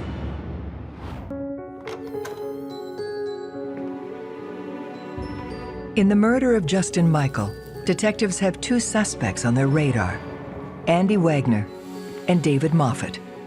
They need to identify which one is the killer. In the nearby town of Sigourney, they have one more piece of evidence to look into. It could be the key to solving the case. One of the requirements that Drew Ballman had for selling this gun was to make sure that the sale took place in a public place, so it would be recorded should anything go wrong. One of the receipts that we found at David Moffett's residence was a receipt dated May 4th from a convenience store out of Sigourney, Iowa. A lemonade was purchased along with a candy bar on May 4th at 6:13 hours. So that is the same date and time that Drew Ballman sold the weapon. Fortunately for us, the inside of that store had a surveillance camera. Detectives turn to the surveillance cameras in the hopes of spotting David Moffett or Andy Wegner. After scouring hundreds of hours of footage, they find the missing piece of the puzzle. We were able to positively identify this person as David Moffett. At that point, we knew that David Moffett was the person who purchased the weapon. The critical value of CCTV or video evidence is that it is an impartial witness. It can provide a historic record of a timeline that is unassailable, that is undisputable, unlike eyewitness testimony that is subject to a lot of problems. Detectives now know that David Moffett acted alone and was posing as Andy Wegner to buy the gun that killed Justin Michael. They believe he's the killer, but to prove it, they'll need more evidence tying him to the crime. A second search was conducted at the Moffett residence. We found there was tool ammo, which was consistent with both the tool ammo found at the primary crime scene, as well as the ammunition provided us by Drew Ballman. In the bathroom trash, we'd found recon notes that were specifically for Justin Michael's neighborhood. Notes that would indicate certain times that neighbors were home, what time lights came off, things that would put David Moffett there watching at Justin Michael's house. Those notes indicated that David Moffett had put some planning into this. Then, police come across a possible attempt to conceal evidence. We'd found a tote in the basement that was not there the previous day. And inside that tote was a laptop computer. And the red tub also contained about 2 inches of water in the bottom of it. It appeared that it was an attempt to eliminate whatever information was on the computer. Fortunately, our lab gurus were able to get this laptop dried out and in a functioning state. We found a substantial amount of evidence that specifically tied David Moffett to the execution of this crime. The first file that was found on the computer was a forged driver's license that had David Moffett's picture on it, but the license was created in the name of Andy Wagner. The evidence suggested that David Moffett put a lot of planning into this. And this was all an elaborate ploy to frame Andy Wagner. So at that point, once we find this computer, it all makes sense. Then Andy Wagner is pretty much exonerated in this case. One may want to frame someone else, say Andy, for the murder so he won't get caught, and perhaps he wants to get rid of all the competition so that he's either the last person standing for Angie's affections, or he wants to send a message to Angie and everybody that she's been involved with. Detectives then uncover even more revealing evidence connecting David Moffett to the crime. Once David's laptop was examined, we were able to look at all the internet web searches that he had made. You could see during the forensic analysis kind of the beginnings of a search history of David Moffett searching Angie Verheuel, David Moffett, typing in the name Justin Michael, things like that. And then days prior to the homicide, the search history ratcheting up in a sense. We learned that David Moffett had searched how to commit a murder, what are the confession times at a local Catholic church, and the craziest one was the murderinest murder guide you'll ever need. The internet searches revealed that David Moffett was trying to get away with murder. What stands out for me is the clear level of planning and forethought that was invested into committing this crime. This was not a crime of rage. The level of planning and plotting that this takes shows that there's a level of instrumentality here in this offense. With the evidence now stacked against him, David Moffett is arrested for the murder of Justin Michael. So when we arrested David Moffett had a blank stare, no reaction whatsoever. It was like he'd been caught. Looking over this case, jealousy in my mind is the motive here, and David Moffett was violently jealous. Detectives are now able to piece together Justin Michael's final 24 hours. The night Justin Michael was murdered, they had all got home about 10 p.m. and went to bed approximately 11 p.m. Just after 3 a.m., David Moffett entered Justin Michael's house with murder on his mind. On the night Justin was killed, the perpetrator was able to make entry through the back deck door. We then believe he went to the front of the house and staged that area to make it look as though it was some type of a burglary that was taking place. But this was not a burglary. This was a targeted attack. David Moffett then came down the hallway, entered the wrong bedroom where Marie Michael was staying.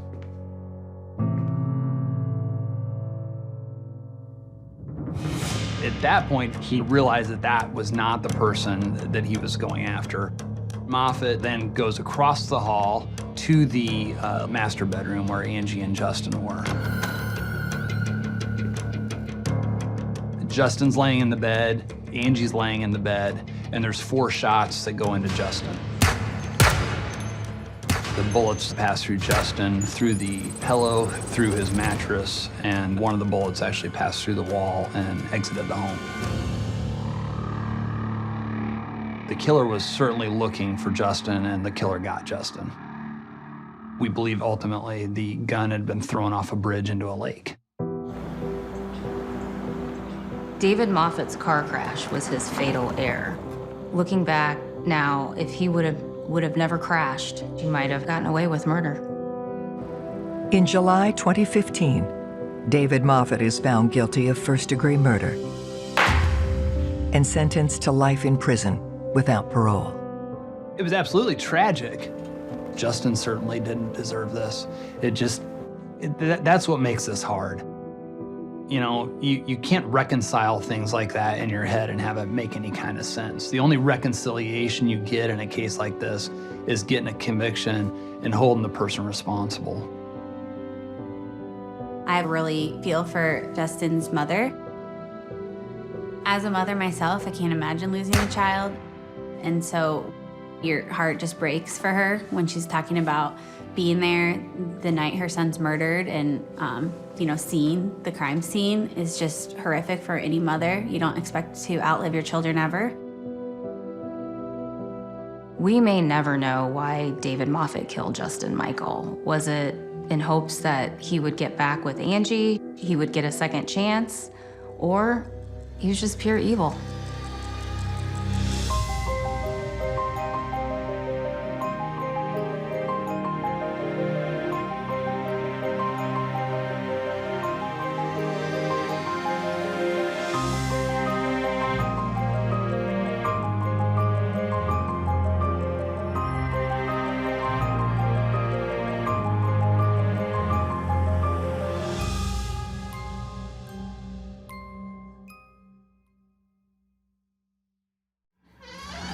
You did something stupid, and I believe you feel bad about it, and that's why you're all freaked out right now.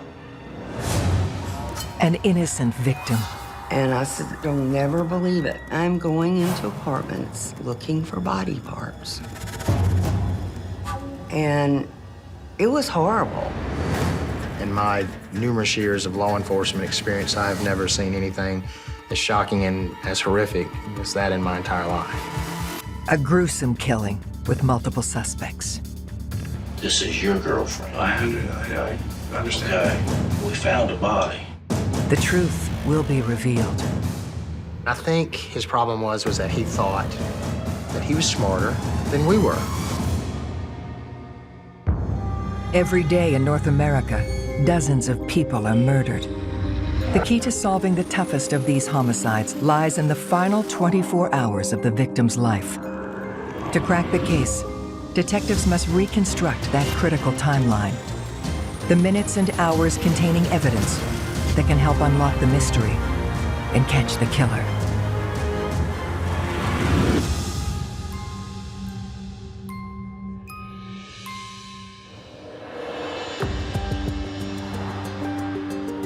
Macon, Georgia. A city known for its old manor homes, Southern rock and roll, and the prestigious Mercer University. Mercer is Macon. It opened in 1823, so you're talking well over 200 years worth of history there. And it's known as being one of the top schools in the country. At the entrance to Mercer's law school sits the now infamous Barristers Hall Apartments. I came to Macon to go to law school in 1995 and saw the apartments, and they looked totally different from what you saw today. They were extremely run down. There were no balconies, no wrought iron, no patios, nothing. And the people, especially at the law school, were so excited when we bought them and did the first renovation.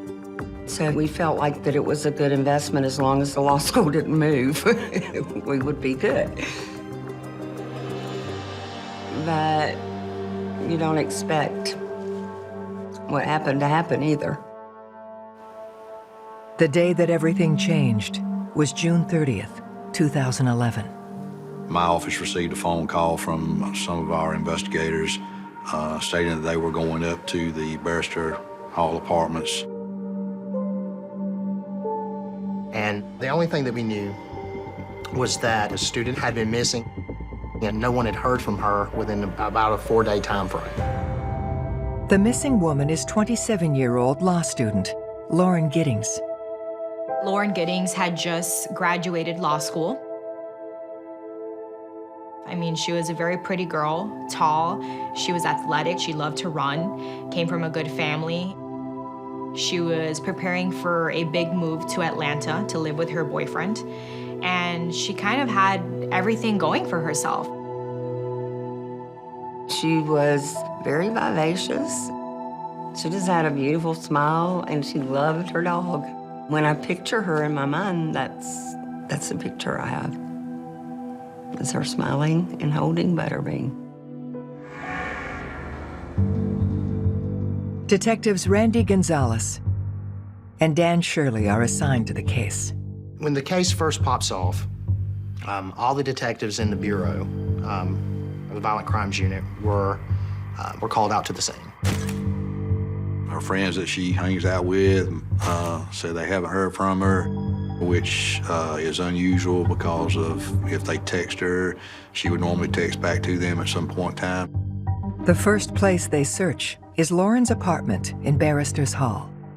Nothing looked to have been disturbed in any way. It appeared to be in its normal state. The only thing that we saw that was probably out of place was the fact that her purse, her cell phone, and her keys were still there in the apartment, and that her vehicle was still parked in front of her apartment, which was suspicious in itself. We're thinking, what's happened to her? You know, has she been abducted? Has something happened to her where she can't get help for herself? Our crime scene investigators were called to the scene, at which time they went into the apartment and they conducted, the process of fingerprinting, looking for DNA, any type of evidence of what may have happened or anything that could tell us what happened. They used luminol, which it lights up the blood under a black light. And when they sprayed her shower with that, it glowed like a Christmas tree.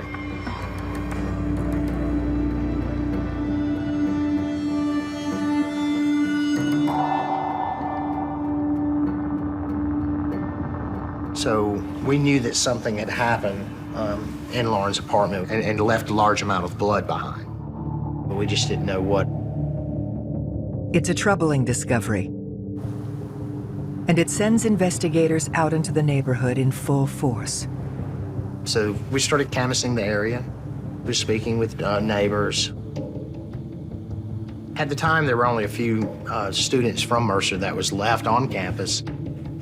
Most people that are cooperative with us, they don't have anything to hide. And they're sincerely want to help. One of those concerned friends is Lauren's next-door neighbor, Stephen McDaniel, who is holding out hope that Lauren may still be alive. Do you know anybody any enemies she might have had, somebody that might want to hurt her? No, we don't know where she is. The only thing we can think is that maybe she went out running and someone snatched her. The problem is, like Lauren's other neighbors, Stephen had his head down studying for the bar and didn't see or hear anything. It does make it challenging because everyone's kind of preoccupied with their own thing, so no one's noticed anything out of the ordinary. Then, investigators make a grisly discovery. We were outside of Lauren's apartment complex in front of the building. It was kind of a windy day, a little bit, the wind was blowing, and we would smell an odor, like a foul odor every once in a while. And, was just trying to figure out, was what it was. That smell led us to a trash can that was located outside of Lauren's apartment building. So when we opened up the trash can, there was a black trash bag pulled out, and upon opening it, we located a torso inside those trash bags. In my numerous years of law enforcement experience, I have never seen anything as shocking and as horrific as that in my entire life.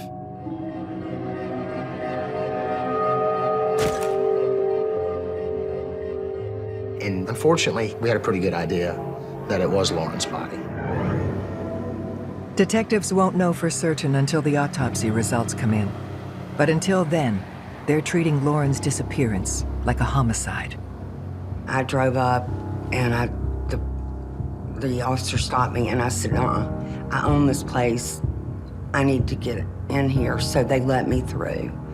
And they had just not 30 minutes before found the torso and knew that we had a murder.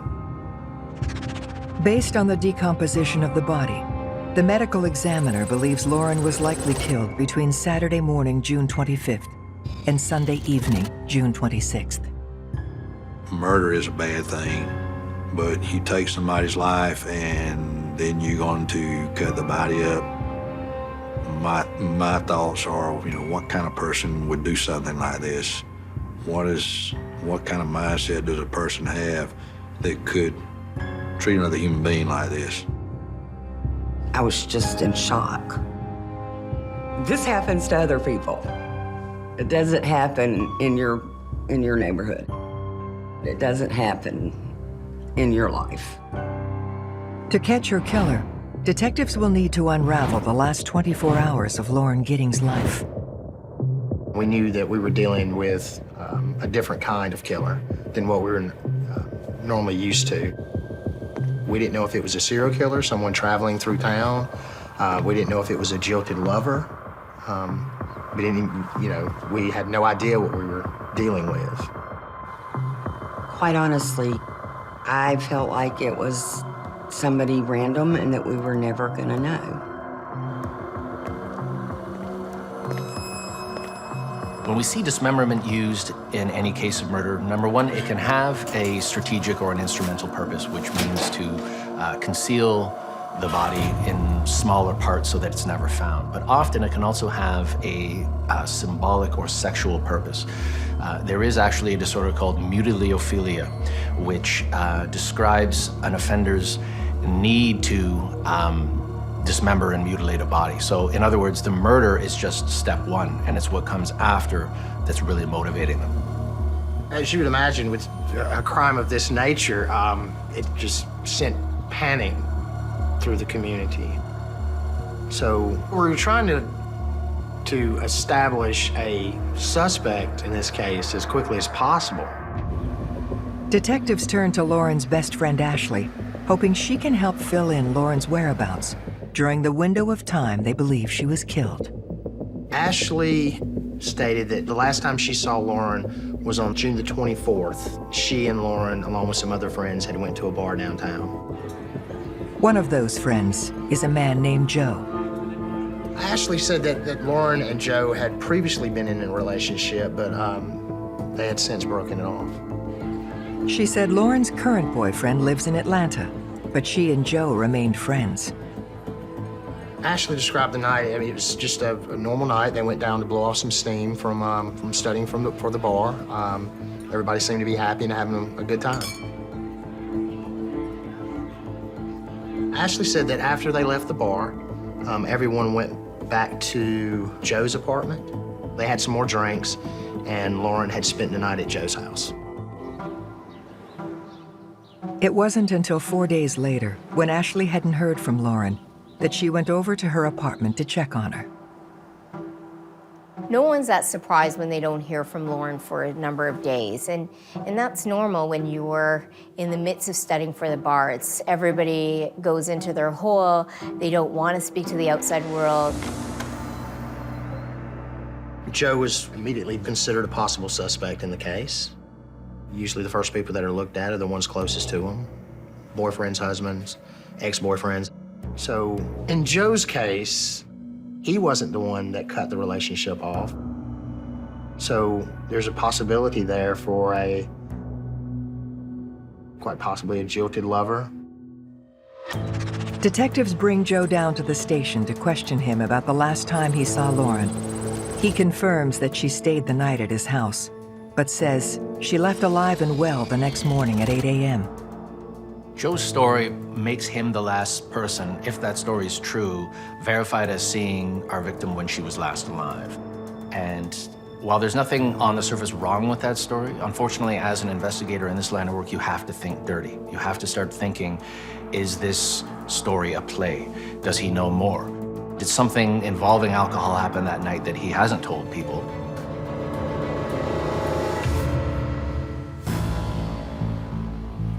After finding what investigators believe is Lauren Giddings' dismembered torso in the trash can near the Barristers Hall apartments, suspicions are swirling around her ex-boyfriend, Joe. The pressure was very, very intense. Like I said, due to the nature of the crime, a city in panic, and so we needed to give them answers as quickly as possible. And Joe was the last person to see her alive. During the interrogation, Joe remembers something. When Lauren left his apartment on Saturday morning, she said she might try to sneak into the local country club later on that afternoon.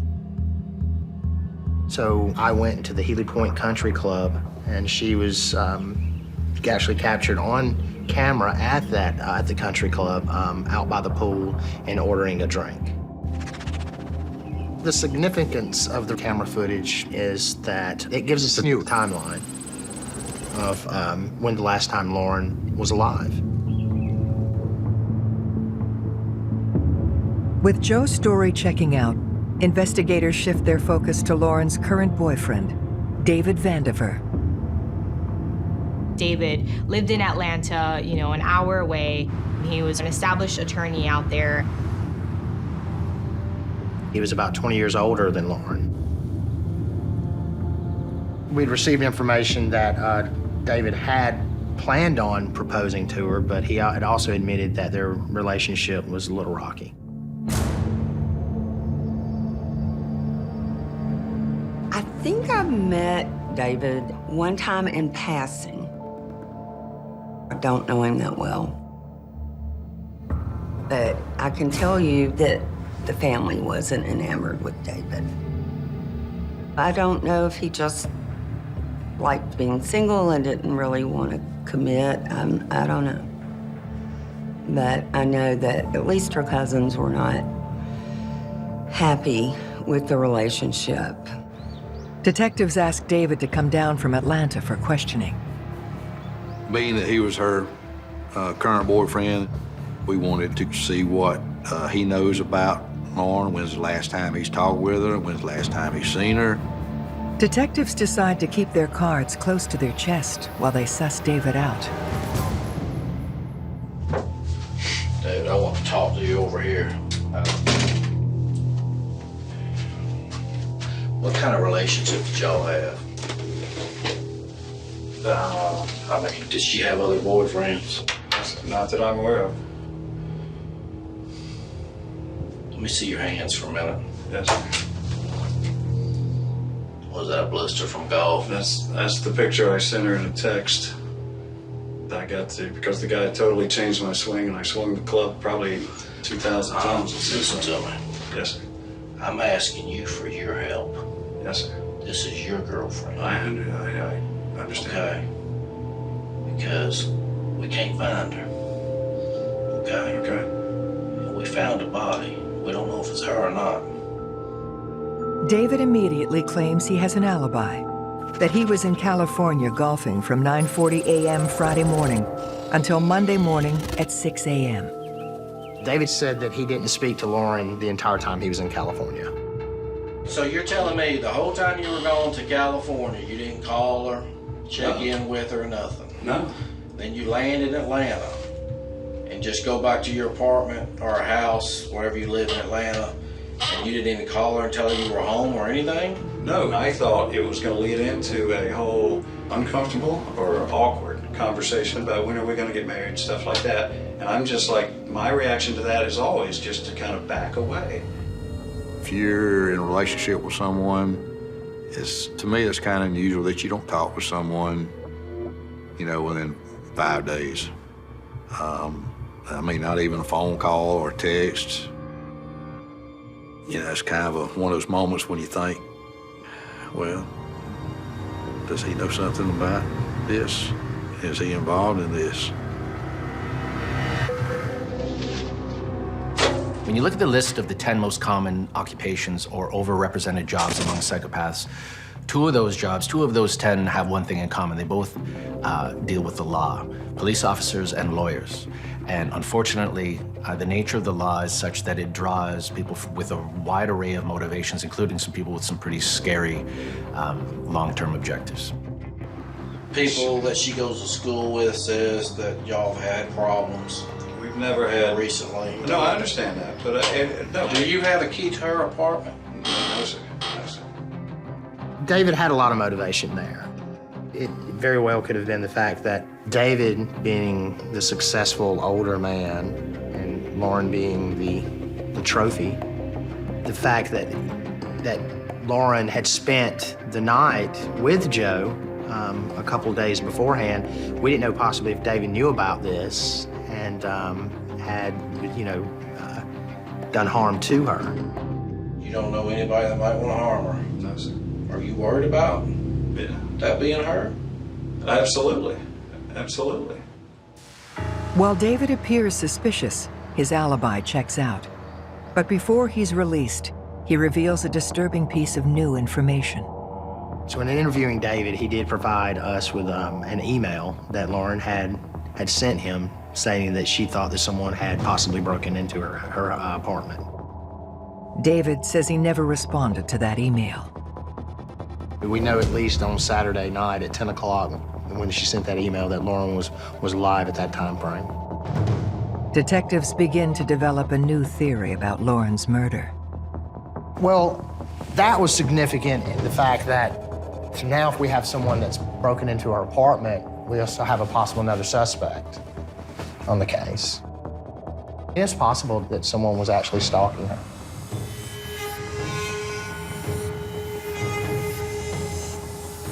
So stalkers can be broken down into two categories, sight stalkers and the resentful stalker. And this type is strongly correlated with subsequent acts of violence. This is someone whose anger about being rejected, about being overlooked, about being humiliated in their mind by a specific person justifies and rationalizes what they do next.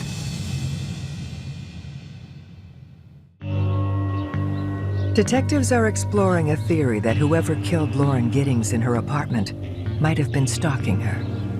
There was no forced entry to the apartment. Your thinking process is, did she let someone into her apartment?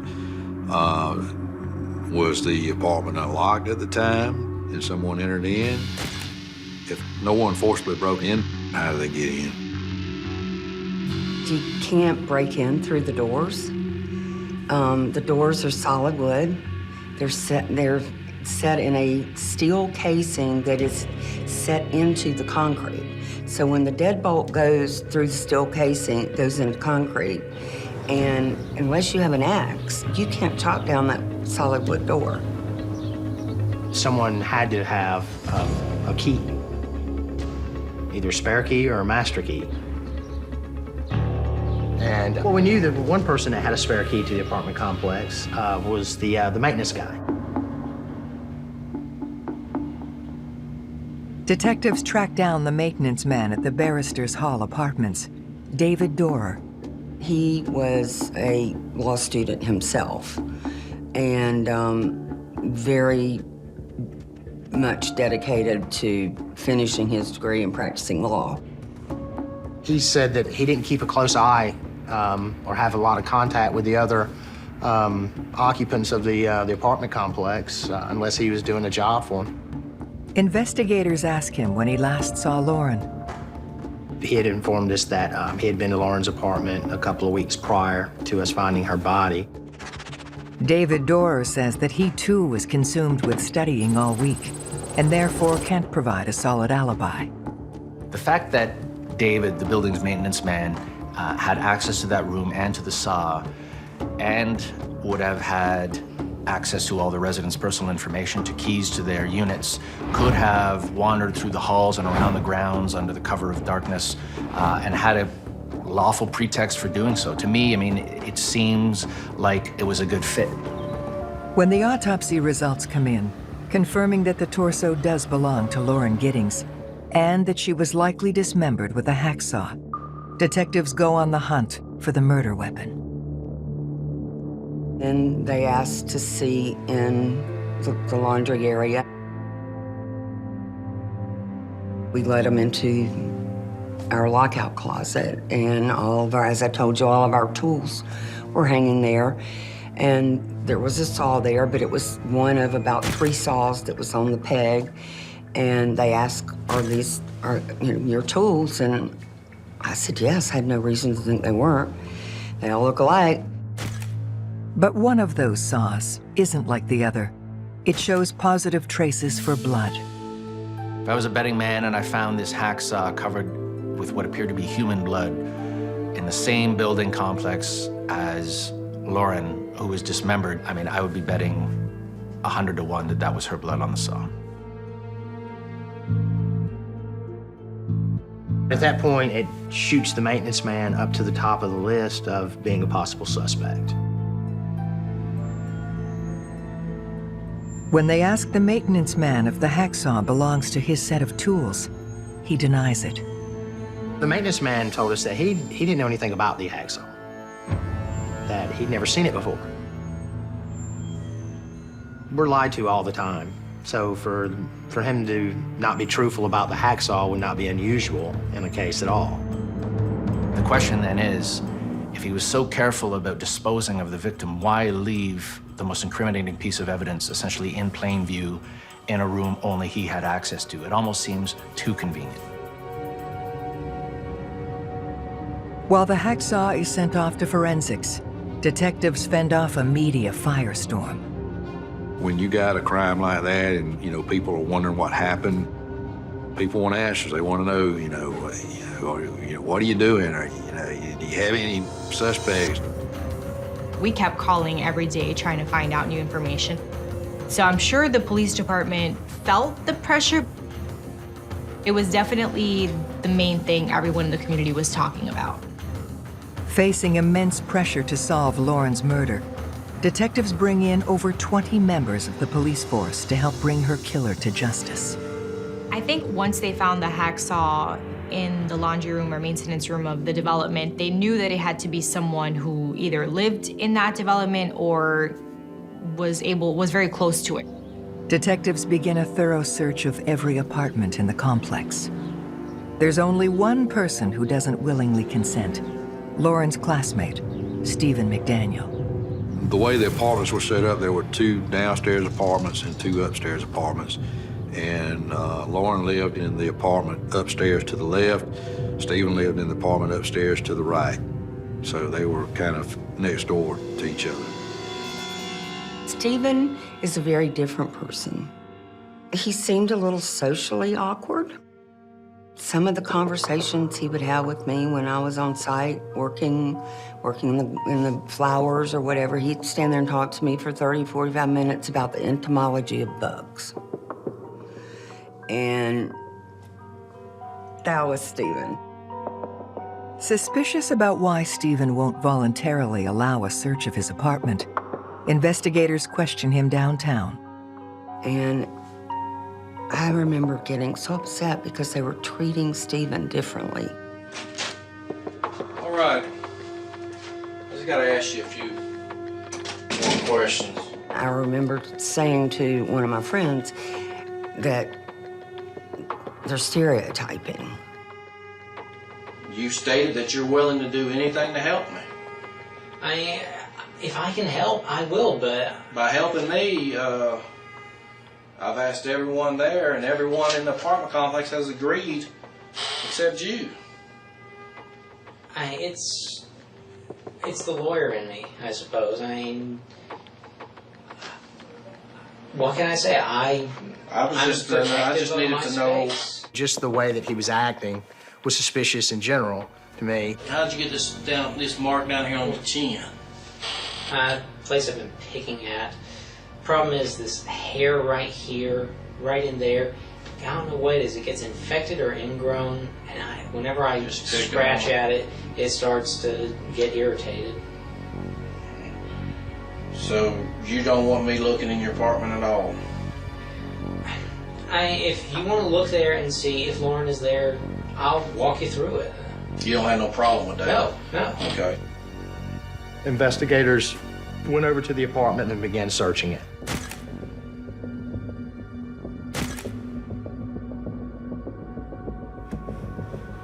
They had noticed in his apartment condoms. And we knew that within speaking with him that he had made some comments about saving himself for marriage, that he was a virgin. So when the investigators questioned Stephen about these condoms, he spontaneously stated that he had stolen them out of some of the other residences' apartments. The fact that Stephen confesses to having burglarized apartments in that complex, to me, is the game changer. We know, first of all, that burglary is the most common first crime among both homicidal and non-homicidal sex offenders who are currently incarcerated. It is a gateway crime. As suspicions deepen around Stephen, investigators pore over several news interviews that he gave the day the torso was found. I mean, we just don't know where she is. What about in the parking lot area? I know they've been doing a lot of, I think that's where they have recovered the body or whatever they recovered from there. Body? Had you seen anything there? Had you seen anything there? I mean, we don't know if this is the same person. You know what I mean? Like, they took out a body there earlier. We don't know if it's the same person or not. So that's why we're trying to ask people if they know who lived there. Are you okay, sir? I think I need to sit down. Okay. When I saw the way that he acted when he found out that there was a body in that trash can, I mean, you knew that this man knew something about the murder, without a shadow of a doubt. It's right there in front of your face. But not everybody believes Stephen is guilty. The Stephen that I had met could never have done this. And I didn't believe it for a minute.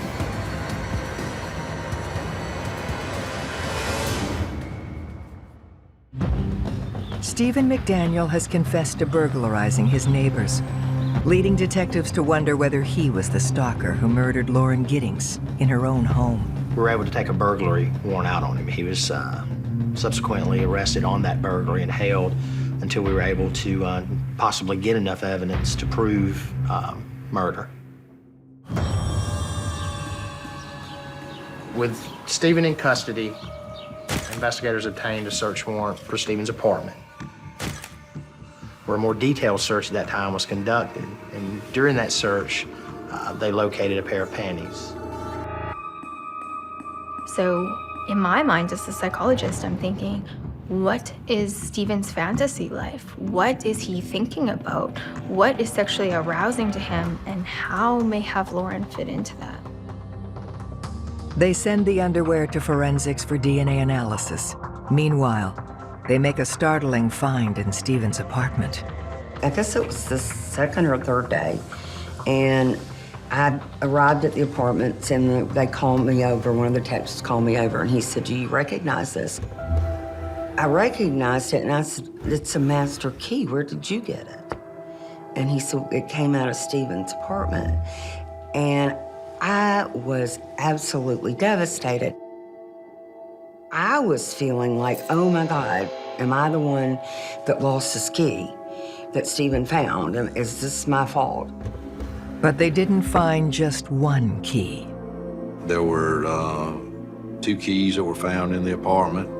One was a pass key. There was another key found that was actually a key that fit the lock to Lauren Giddings' apartment. Armed with this incriminating evidence, detectives interrogate Stephen McDaniel for the second time that evening. What's wrong? You know Detective Patterson, right? Yes. Do you remember? Put your hands up here. You remember us talking earlier tonight, right? Yes. The first thing that the investigators who interviewed him asked Stephen was, did he hurt Lauren? He doesn't say anything.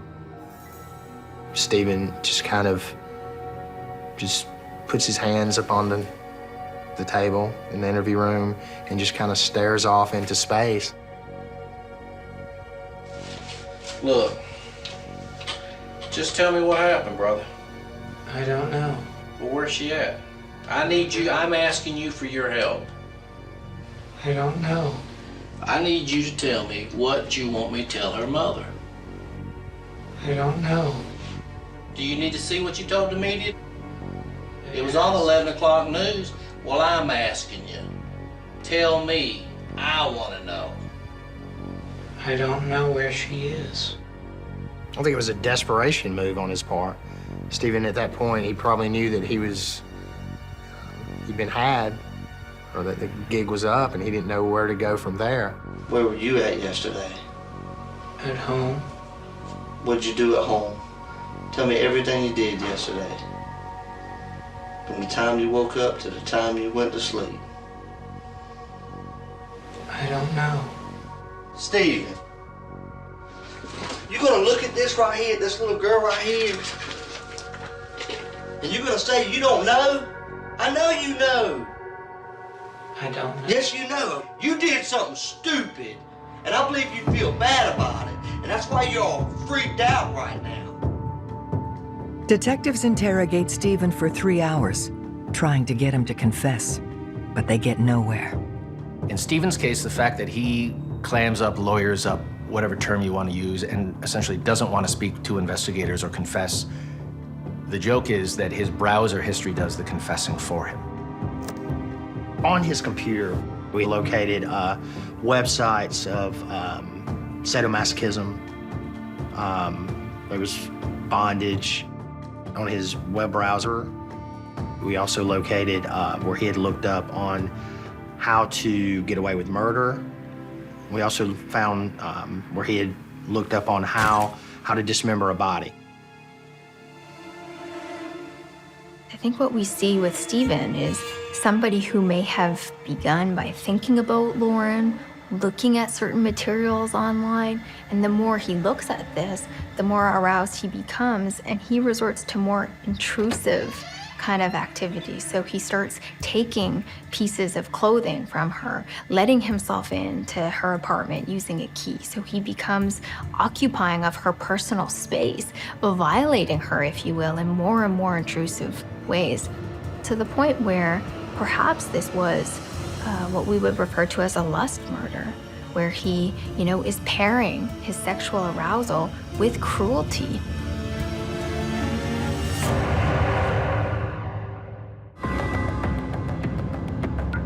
Working to build a solid case against Stephen McDaniel, detectives are digging for irrefutable evidence to charge him with murder. Everyone thought he did it. At this point, he was in jail for the unrelated burglary charges, and there were search warrants executed at his apartment almost every day for weeks. They just kept pulling out stuff out of his apartment. What they find is a cornucopia of weaponry: handguns, a semi-automatic rifle, an entire collection of knives, and even a samurai sword. But the most damning of all, the packaging from the hacksaw was found in his apartment. And the packaging matched the hacksaw that was located in the maintenance room, the Barrister Hall. I'm not sure if this is just laziness and stupidity, but I wonder he is so dangerously disordered and paraphilic if that packaging was some kind of souvenir for him. Stephen was a law student, and I think his problem was that he thought that he was smarter than we were. But I will tell you this, in my career as being an investigator and investigating homicides, He is the only one that I've ever known of to be stupid enough to get on camera and speak about a murder that he's actually the one that committed. At that point, we believe we had enough circumstantial evidence to present it to the district attorney's office for the go-ahead on Stephen being charged with the murder of Lauren Giddings. While reviewing the evidence retrieved from Stephen's apartment, they discover yet another piece of the puzzle. Electronic equipment was also taken from Stephen's house, and there was also some videos found. One of those videos showed Stephen holding a pole up to Lauren's window and looking in. There was a timestamp on that. June 25th at 11:10 that night. The video in itself was very creepy. The fact that someone is in the privacy of their own home, conducting their everyday routine, business, and that someone has a camera pointed into your window watching your every move. Once that was presented to Stephen and his attorney, that's what led to Stephen confessing and taking a plea. Based on Stephen McDaniel's written confession, detectives can now reconstruct the final 24 hours of Lauren Giddings' life. On that Friday night, Lauren, Ashley, and Joe had went to a bar downtown. They'd had a few drinks. Afterwards, they went back to Joe's apartment. Lauren had spent the night there. Lauren had gotten up the next morning and went to Healy Point Country Club, where she had hung out by the pool and ordered a drink. June 25th, Saturday, Stephen McDaniel videoed through the window of her apartment around 11:10 p.m. that night.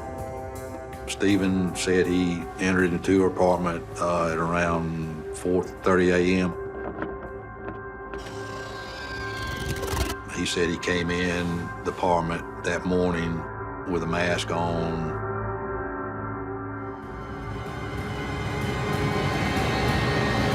She awoke and screamed, "Get out of my apartment." At some point during the struggle, the mask was pulled off. She saw it was him.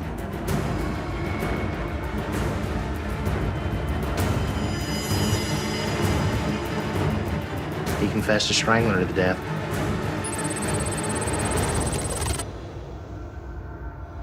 He dismembered her in the shower. Stephen did admit to taking the rest of Lauren's body parts and distributing them throughout different trash bins in the neighborhood. We searched the landfill to see if we could find anything related to Lauren. We didn't find anything at all. There's only one person that knows where the rest of Lauren is, and that's Stephen McDaniel. I think that for Stephen, the clock ran out. He didn't think that police were gonna find that torso that morning. He was counting on the dumpster coming in and picking up that trash bin and taking it to the landfill. After that, you know, everything was in motion and he didn't have time to catch up. I believe Stephen's motive was purely lust, murder, all wrapped up into one. As far as I'm concerned, Stephen McDaniel is the poster child for a sociopath.